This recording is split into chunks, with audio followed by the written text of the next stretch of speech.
Okay, sorry about that, the interruption there.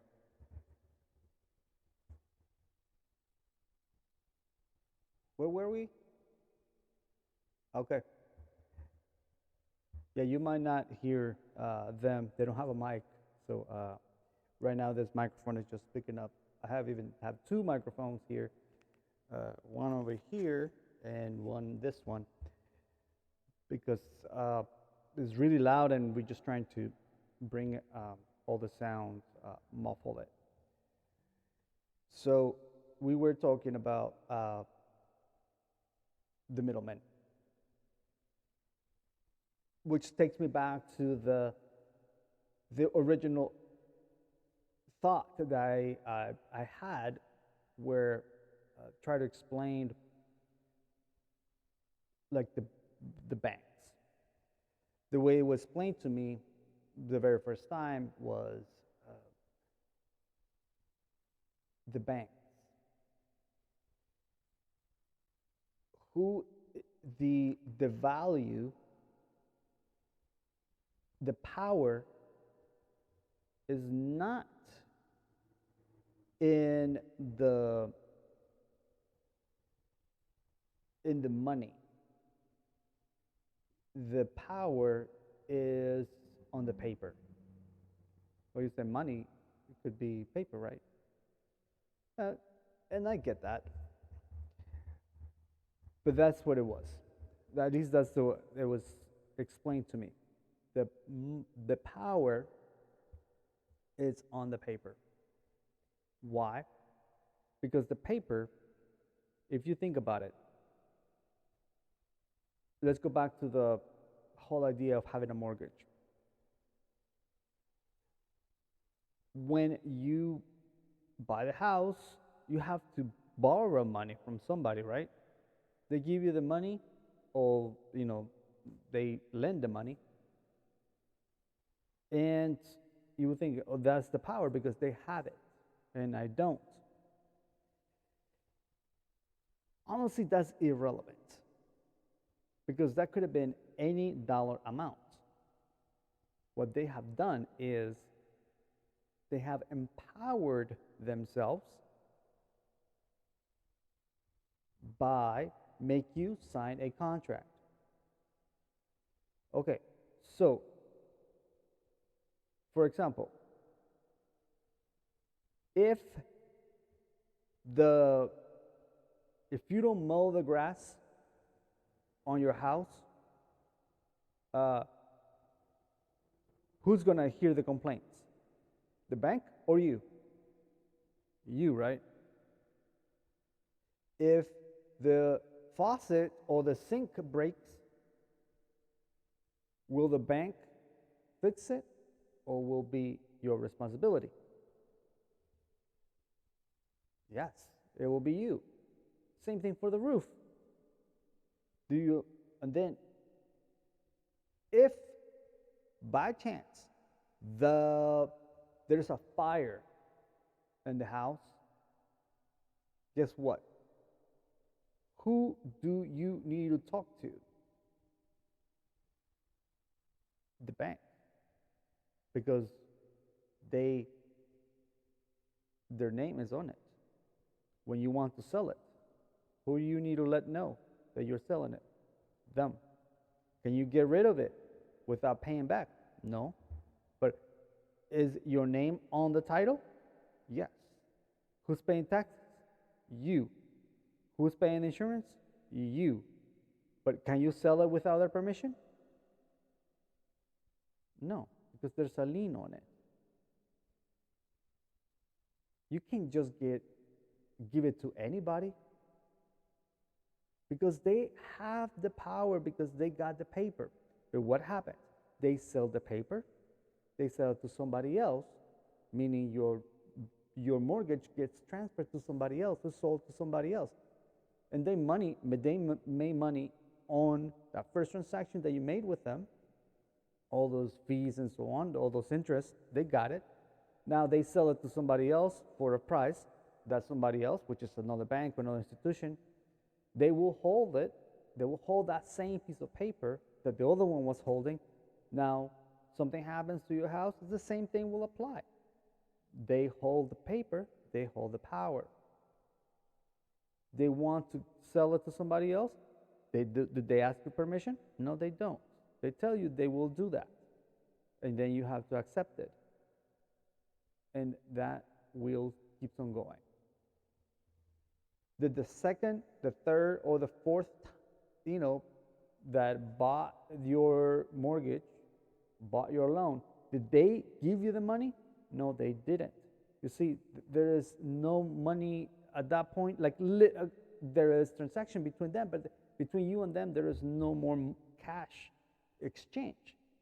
But there is paper in the middle that you are attached. Your name is on that piece of paper, making you responsible for whatever happens. You're still responsible for making those payments. And if you don't, then you are accountable to it. The power is on the paper. So now that we know it, you got a wholesaler. The wholesaler will do these numbers.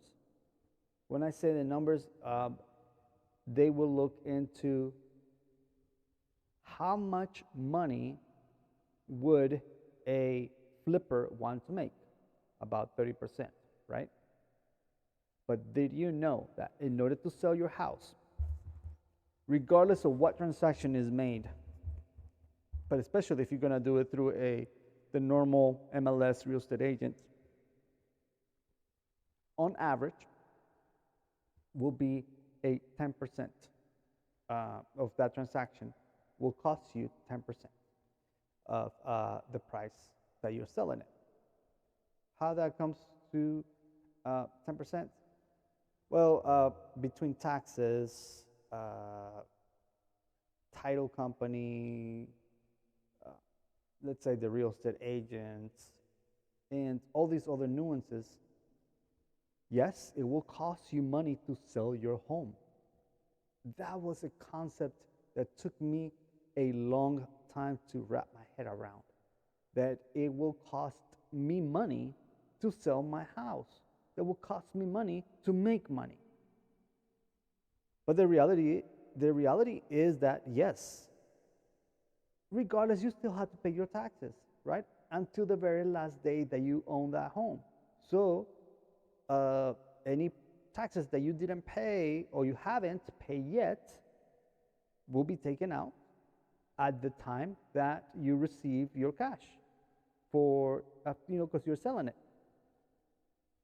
The people that did the paperwork, the title company that had to do a title search, or the attorneys that had to do all that paperwork, they will charge you for their service.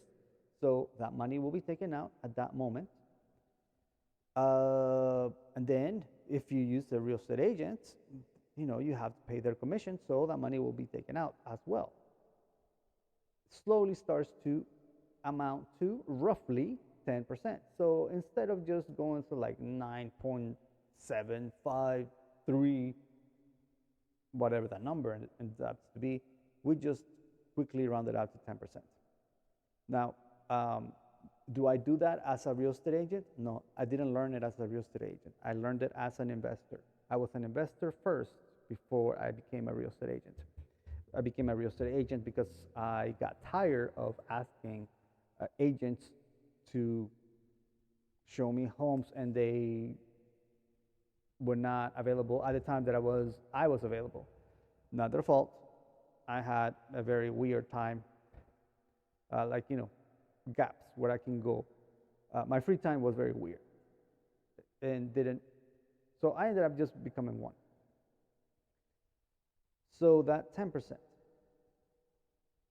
It's a rule of thumb that every time you close, whether you use a real estate agent or not, just round it up to a 10%. Just subtract for whatever number that you're selling. Simple as that. Whatever number that you are willing to mark or put on the paper, take 10% out. Because that 10% is to pay fees. All right, so what are you left? You're left with 90%.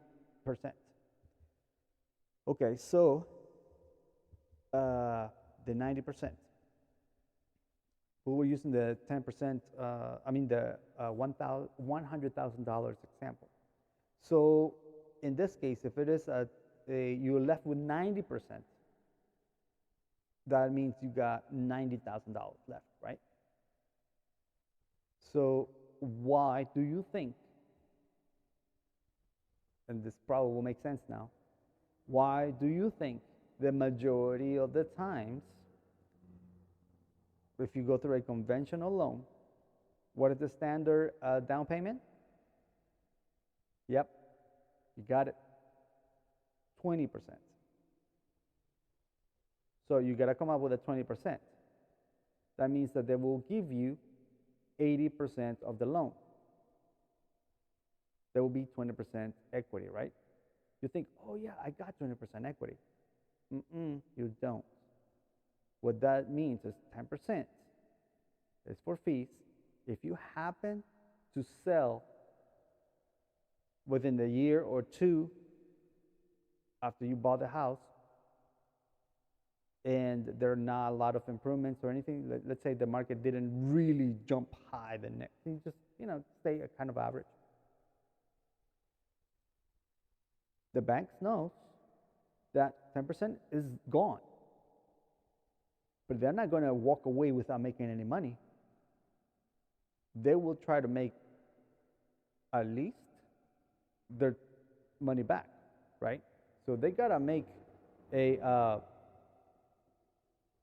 least that 10%, right? They will try to get their money back. And that 10%, after you pay their fees, there will be a little bit of wiggle room, those 10% extra, just in case something goes wrong. See? It's not the great of good. There is that master plan is out there. So there is always something. There is a reason why they do it. Okay, so 10%, you're going to sell it to a wholesaler. So the wholesaler knows this. 10% is gone. They're left with 90%. Now, if you owe 80% of the loan, it's only that 10% wiggle room. There's not enough meat in the bone, on the bone. So you are not a good candidate for them. Especially, let's say they have to make improvements. So at 10% is $10,000. So they're going to make, and the improvements, let's say they need $15,000 in improvement. They're already now under the water. It's not a good business. So what is a good business? Somewhere around at least 65% of the after repair value. That will be probably around the minimum. Why? Because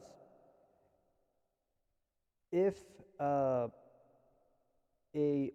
say that it will be the flipper is willing to take 20% of whatever as their profit.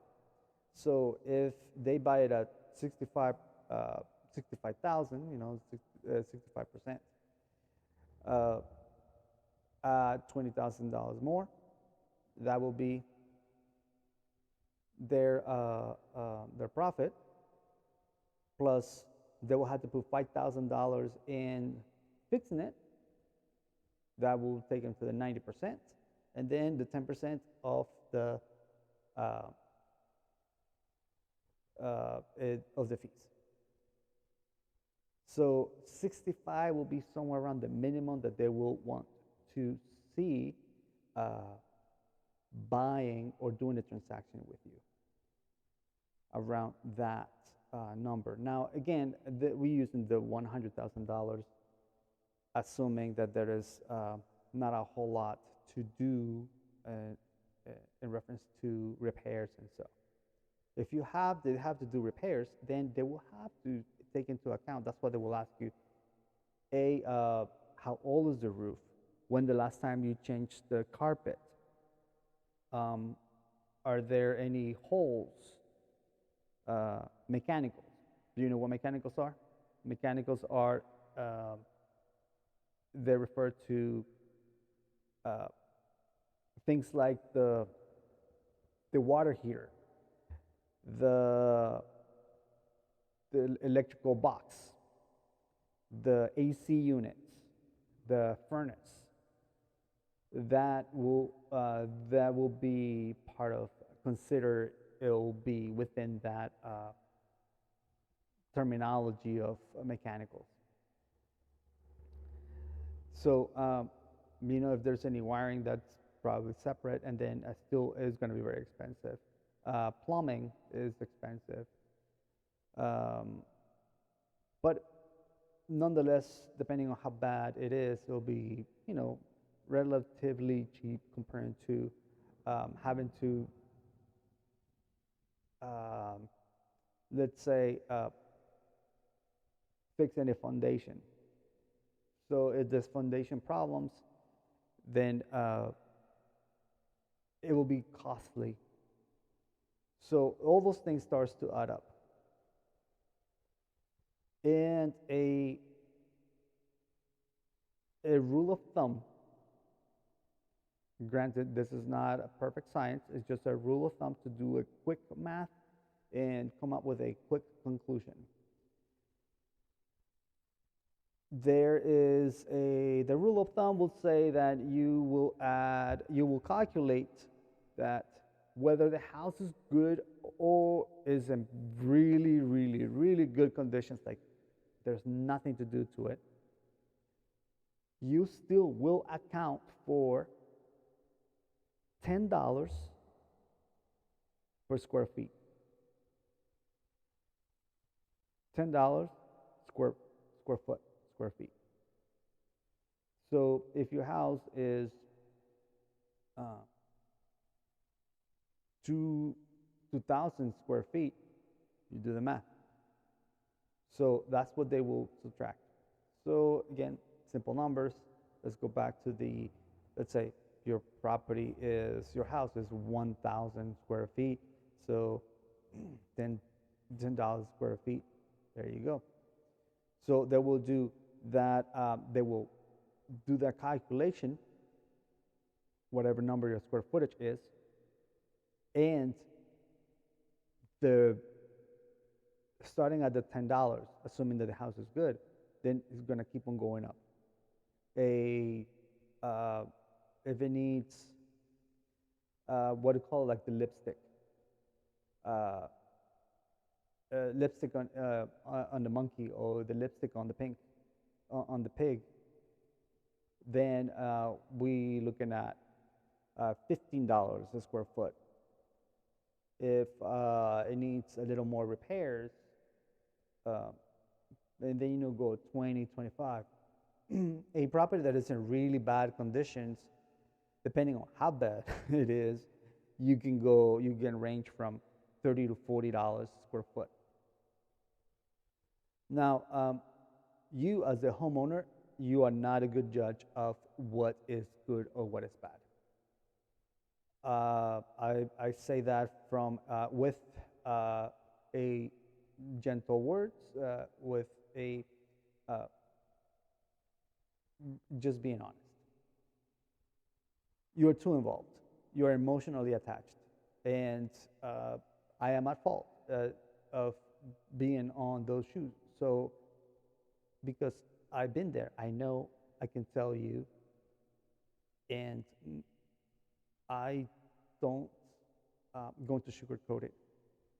You're not a good judge, and the truth is going to hurt when you hear that they will value $20, $25 a square foot. Because, what is a decent or good enough for you, you're used to it, is not what is good for the market. And remember, the flipper is not there to please you, it is about to make money for themselves. So now your property in order to be of any value, let's say that they have to put roughly $20,000, $25,000 in repairs, plus their 20%, right? Because that's the cheapest that will go. So now we're looking at between repairs, 25,000, plus their commission, or what they're trying to make on profit is 20,000, though we got 45,000. 45,000 plus the 10%, which is another 10, another 10,000. Now we are 55,000. What does that mean to you? That means that these people will be offering you no less than $45,000 for your house, or roughly 45% of the value of your house. Only people that are in a really tough situation, a really, really, really bad spot in life, will take a deal like that. And once again, sometimes this is the saving grace for some people.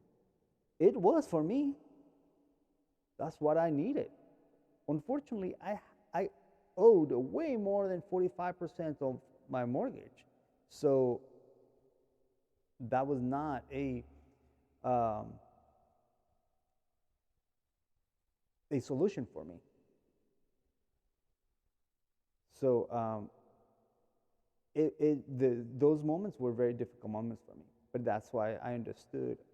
Now I understand what it means to be on that side. Okay, so 45,000. That is how much they will, you think they will offer you. Now, the wholesaler is the middleman, right? Remember I said the power is on the paper? Why? Then how is this applicable to the conversation? Because similar to those other people that there were, or those mortgages, those lenders that sell the mortgage to another company,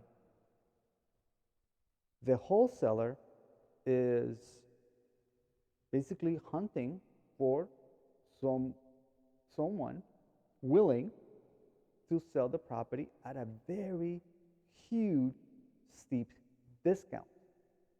But they will not be the ones doing the repairs. The wholesaler will not be the one doing the transaction, because they may not even have the $45,000 to give to you to buy in the first place. Instead, what they do, they make you sign a contract, a promissory contract that in reality it doesn't hold much value. If they're assholes, they probably can make it work. In some places, in some states, it might not hold, but you don't know any different, so you fear that it will, it will bind you to something. In all sense, purposes of the honest transactions, if you sign a contract, you put your name on it saying I will pay or I will sell, you knew what you were doing. At least that's the idea, I hope. So you will be held accountable to it. Now, is it a strong legal document? Probably not. But do you want to chance it? You don't have the money to make your payments. You don't have the money to pay a lawyer to get you out of the problem. So what you do fall through, right? I mean, you follow through, that's what I mean. Now, the wholesaler is going to make some money. So what they do, they go find a flipper that is willing to pay some cash. The wholesaler agree with you that you will sell for $45,000. No problem. That's the agreement. The wholesaler goes, finds the flipper, and says, hey, I will sell you this piece of paper. And this piece of paper, I will sell it to you for, I don't know, they could say $40,000. See a difference? The wholesaler will keep, I'm sorry, they will sell it to the flipper for $50,000.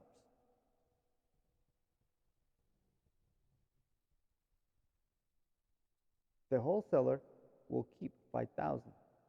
You will say, hey, but didn't you just say that, you know, the 10% for the fees, 20% for this, 20? Yeah. But it's up to then the flipper to do his or her numbers and decide if that is a good deal for them. Remember, the wholesaler is guesstimating that it's going to take roughly $25,000 to fix it. The flipper might look at it differently. The flipper might say, nah, I could do that for 10. The wholesaler is guessing or guesstimating that the minimum that the guy will take, you know, the flipper, as far as the, you know, they're willing to make in profit is $20,000, so 20%. So maybe the flipper is willing to take less. They will sell it for 50. The flipper is going to come up like, sure, I can buy it for 50,000. The flipper knows that there is some, you know, some stuff to be done, but there's also money to be made when they sell it. Maybe the flipper wants to keep it for a couple of years, have it as a rental for a few years before they actually sell it.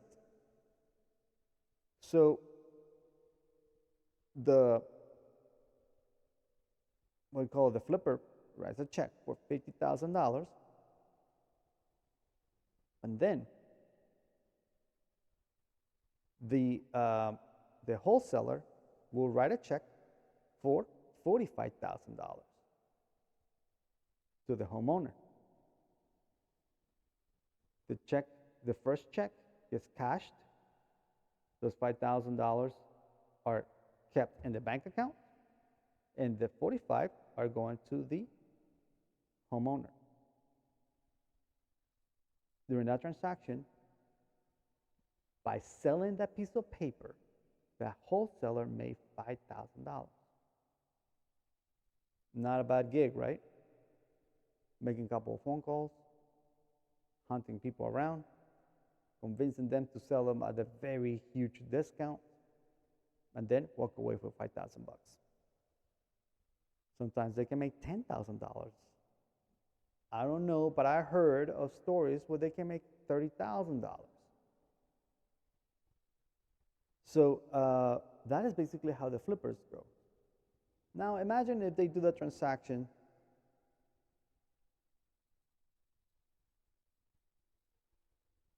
let's say that in a bad week, those that actually do it all the time, they do 2 transactions per week, $5,000 each. 4 weeks in 1 month, that is $40,000. $40,000, that's a lot of money. Probably that is someone's a year's salary, where this guy did it in 1 month. Now, I'll tell you, that is not an easy thing to do. Not everyone starts making that much money up front. It takes time. It takes a lot of time. It takes a lot of work. It is time consuming. And you gotta have systems. You gotta have backups, legal, because legal remediation just in case things go wrong. But every day you have to make phone calls because it's all about the numbers. It's a numbers game. So it's not an easy thing. That's why they have VAs making these phone calls because it's cheaper to to pay someone to do that, especially when you can pay a very, uh, you know, a VA a much less. That's why they hire from overseas. I mean, I admit I have virtual assistants, and I don't even hire them from the United States. Why? Because then I can't afford it. I mean, I can't afford to pay you uh, $20, $30 an hour, 15, whatever. I can't. I can't. I don't even make that much money for myself, so I can't do that. Won't be able to afford you. But it's more affordable to go somewhere else where they give you good quality of work and they will accept a decent, a much discounted rate compared to the United States or Canada, and is a good money for them.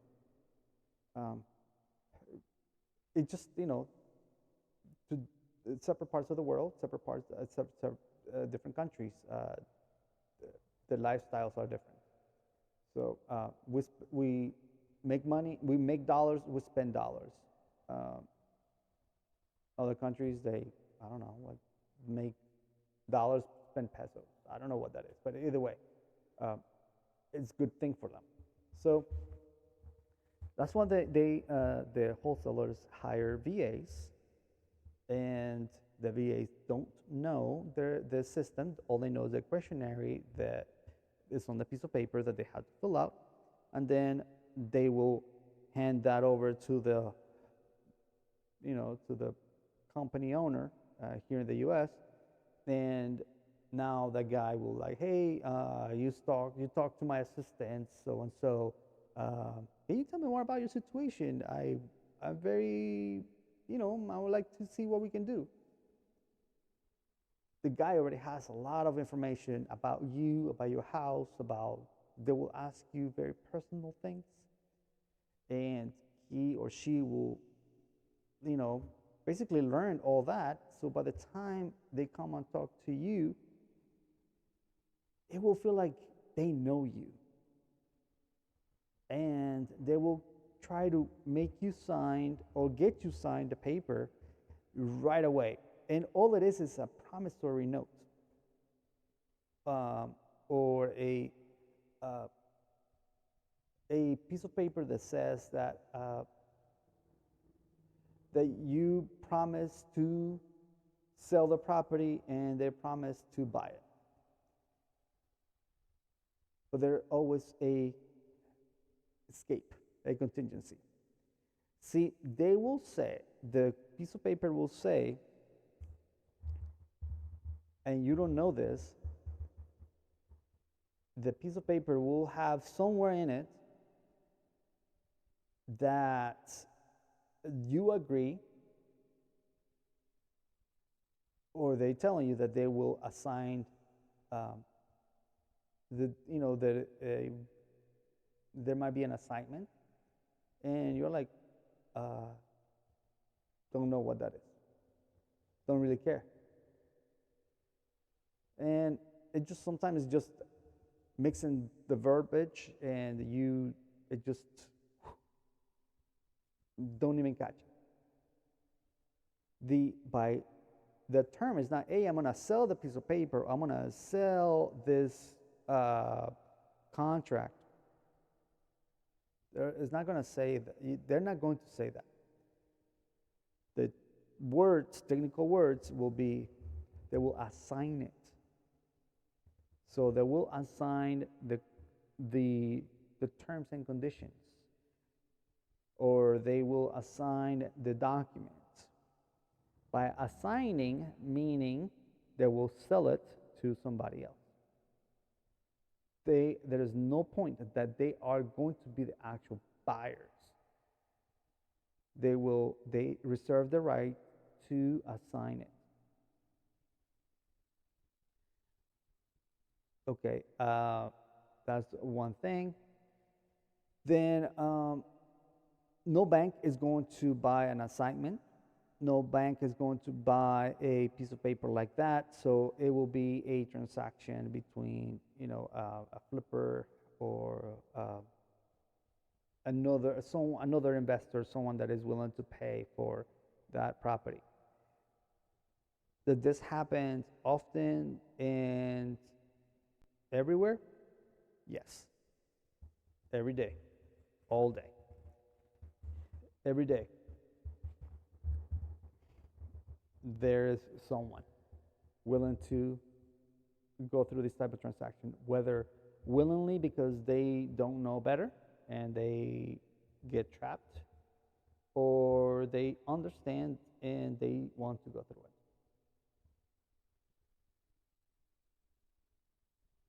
It is my experience,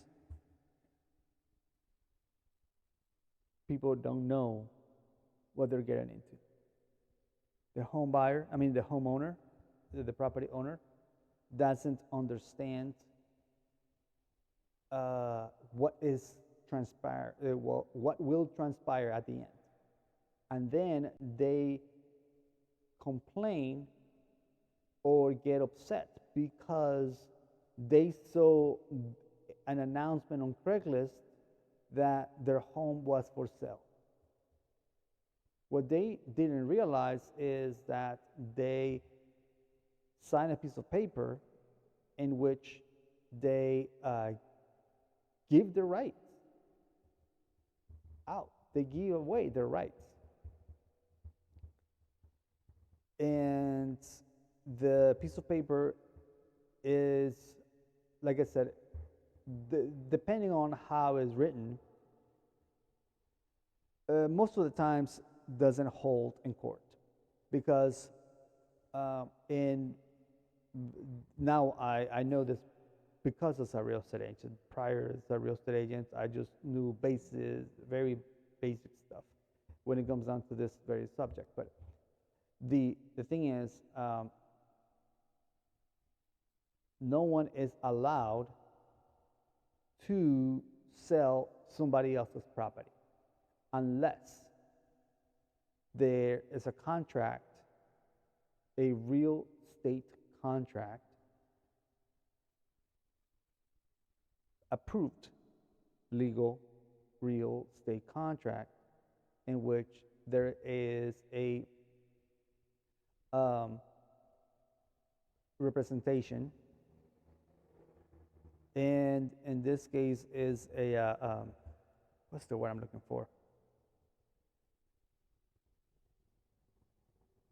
Oh snap! I lost it. Anyway, that someone with that is authorized by the state to do no harm, but to only look for the best interest of the client is only that person has to be authorized, but that person is authorized through a contract to be represented. So, as a real estate agent, I get to put your property out in the market because you have given me authorization that I represent you and your and you are giving me full authorization of dealing in your behalf in regards to that very specific piece of real estate,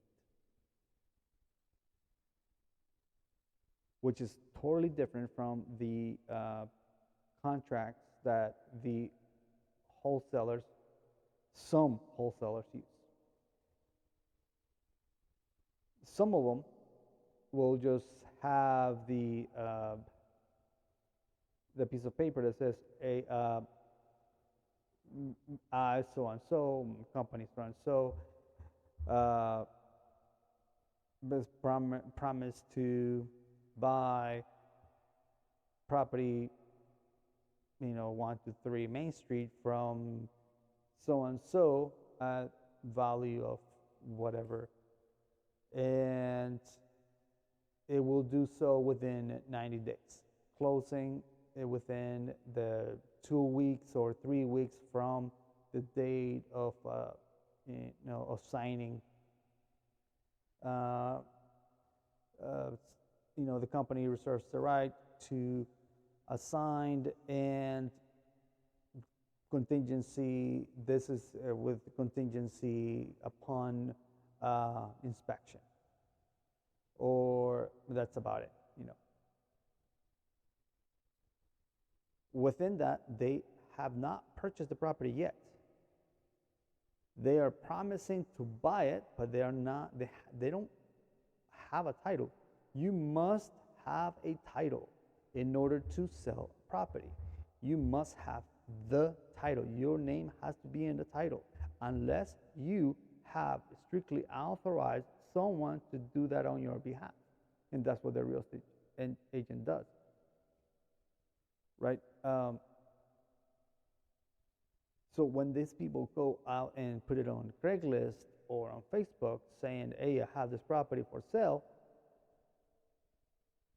sometimes they will say, "I have an assignment for sale for property such and such." Now, you don't realize, oh, they're selling my property. You don't realize that the meaning of the word of assignment. And I say it because I've seen it. Now, it is a practice that I don't do, and I'm not allowed to do now that I'm a real estate agent. I have to be very upfront and tell you that I am licensed, and that in this very specific case, I am going to be acting in this other capacity. Nonetheless, I am a, so and so. I think I might be mistaken, but I think attorneys are also required to let you know that they are attorneys, or they are, even if they're retired, so they. So if they, during transactions, so the whole point is to be, as you as a consumer, as a member of the public, you are not taken advantage by me having more knowledge and, taking advantage of you because I have a little bit of knowledge about this specific topic or subject. And if you want to continue doing business with me, despite that I just told you that I am a real estate agent, but I want to act on and roll off a wholesaler, that will be then up to you to accept that. But if I remember right, I am not authorized to do that anyway. But anyway, that's beyond the point. Meaning, like, is the wholesaling practice that knowing the law that I'm not supposed to. I can buy it from you. Yeah, if I want to buy it, by all means I could do that.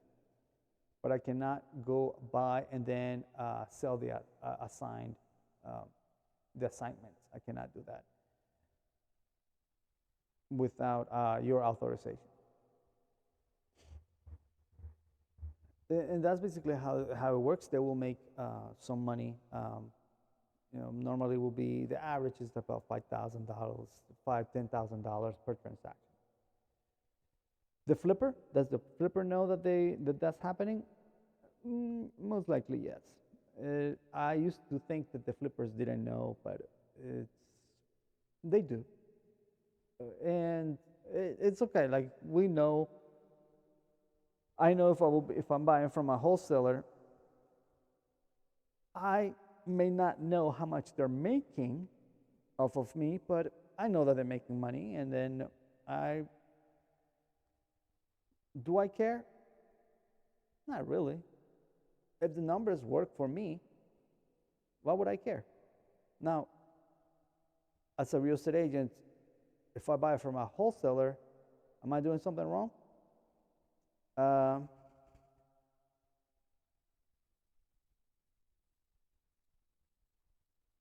right now, I can't really see. I know I'll be buying an assignment.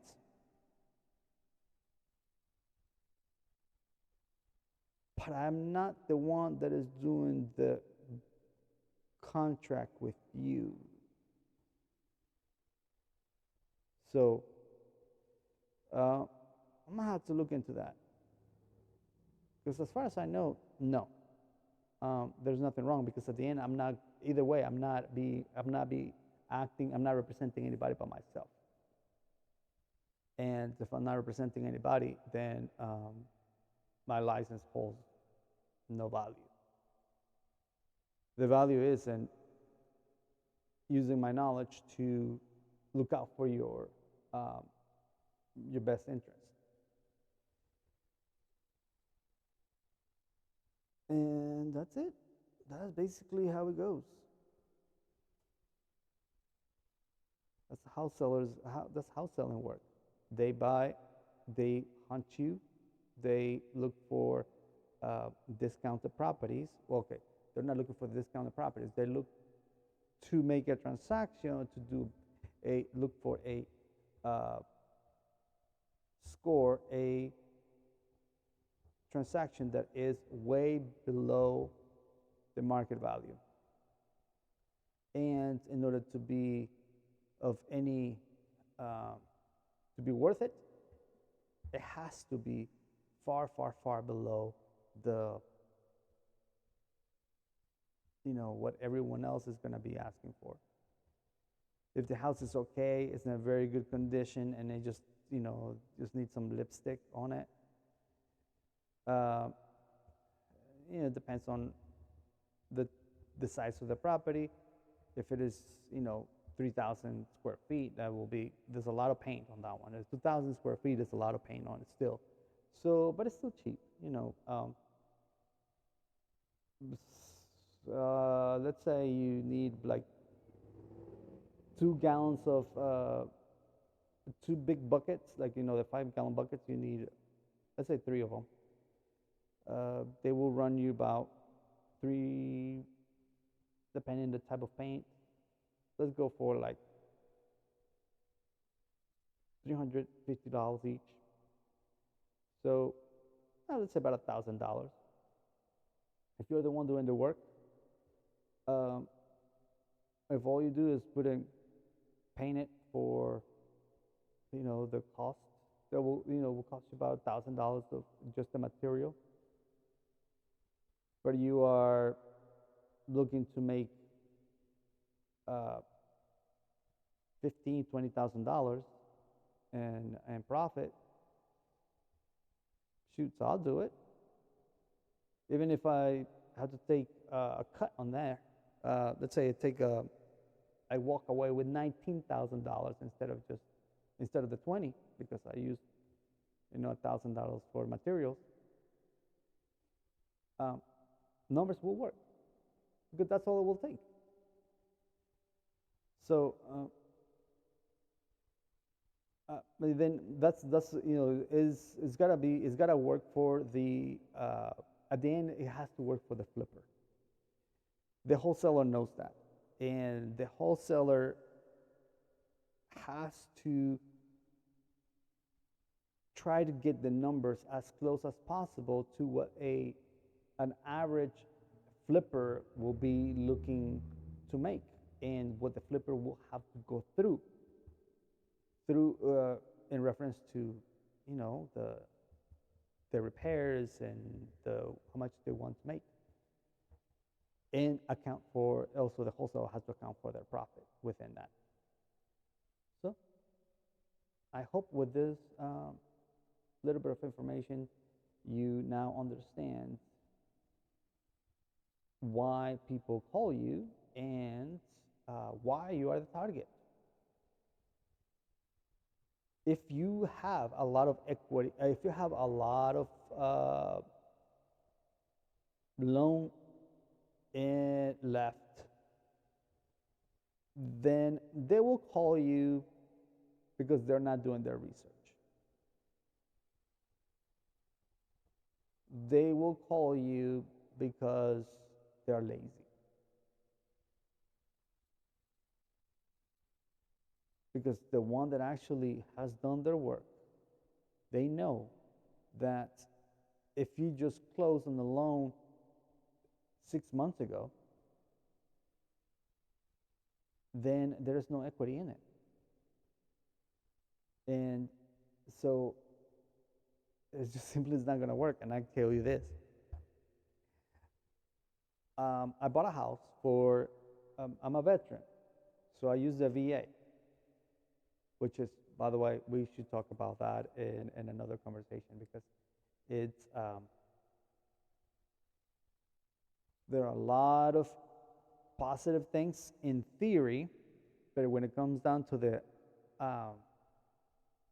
the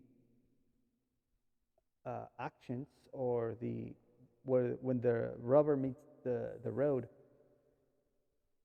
it is not as glamorous as you might think. So it is okay if you go in knowing what to expect, and your plan has to you have to plan for it. Otherwise, don't use the VA loan. You're going to screw yourself up. Okay, so I used the VA loan. And I knew, by the way, I knew this. I went in knowing all this theory that I was just trying to tell you about. And in a nutshell, I was, from the get-go, upside down.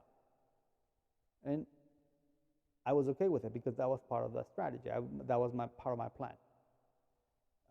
All of it, I already have mapped it out, right? And I knew I was going to be upside down for quite some time, and I was okay with it. But then I had wholesalers calling me if I wanted to sell my house within the first 6-7 months after I bought it. And you will ask yourself, dude,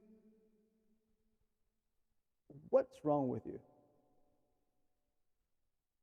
Not only shows me that you are a newbie, but it also tells me you don't understand how the thing works. Because I will not be your customer, your target audience. I simply don't meet that criteria as a wholesaler. Actually, I meet no criteria at all. Especially if you look at, here's the thing. I was a wholesaler. That's how I started my real estate industry, in the business. I started as a wholesaler. So I know what it takes. I did it. I've done that. So I've been there, I've done that. So I know what that means, what it takes. And I know that is not an easy job. Anyway,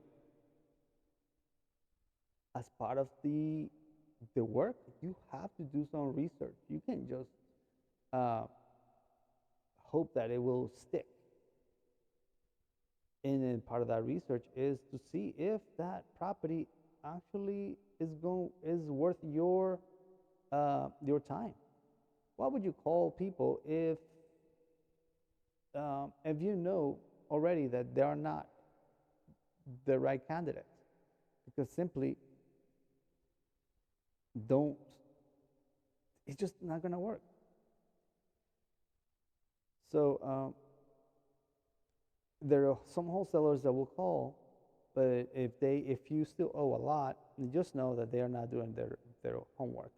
But if you have at least 30% of equity, yeah, they're gonna start calling you because they don't know if you actually,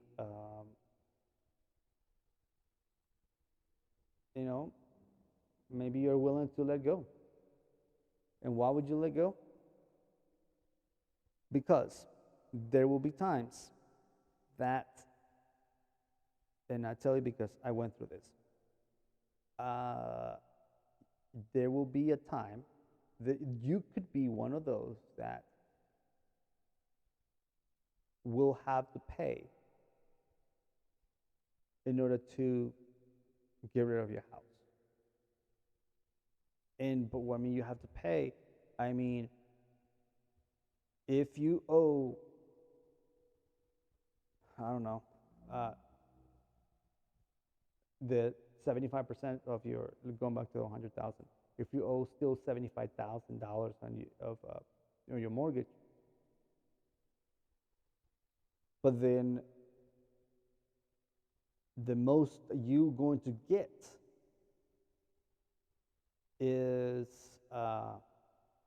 70, you might be willing to suck it up because it's so painful to continue in that spot that you will let it go. And you have to come up with $5,000 out of somewhere to close. So those,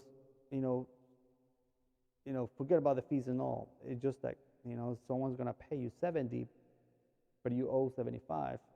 Yeah, those 70 go to the bank, and those 5 that you bring will go to the bank. So because the bank is not gonna lose, so you still have to pay the 75.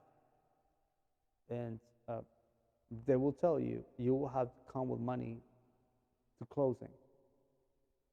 So you have to come up with out-of-pocket money. And some people are willing to do that because the pain is so heavy, so bad, that is their only way out. So, but again, it has to be worth it. If you're upside down,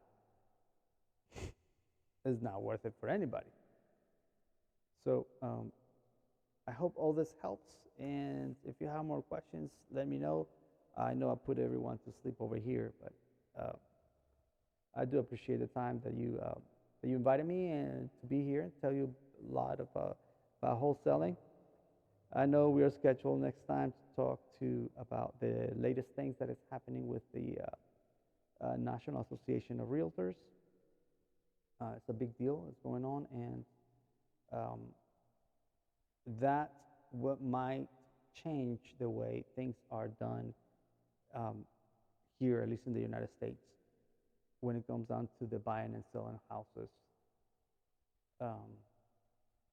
Yep, big change coming up. Every day there is a new development, but the big word is out, and we'll be talking about it next week, right, guys? Okay, yeah. Oh, different topics. Yep. We'll talk about. Yeah, I owe them. Then, how is it that I became an investor? How that journey started, and how I ended up becoming a realtor. So, if you need anything, please feel free to reach out to me. You can find me at Daniel at Daniel the agent.com, and you can find me in where's all that? Yeah, in Facebook, the Sibyl's Agent. Same for Instagram. I think Daniel is Daniel the Sibyl's Agent. Either way, if not, you can just find me at the blog.danielsegovia.com. Daniel Segovia together. blog.danielsegovia.net, not .com, .net. Yep, you can. That's where I put out a lot of some of the information, most of the information that I have. There are several blogs there, and hopefully information is helpful. And if you have any other questions, just yeah, send them my way, send to these guys, and we can talk later. All right, thank you.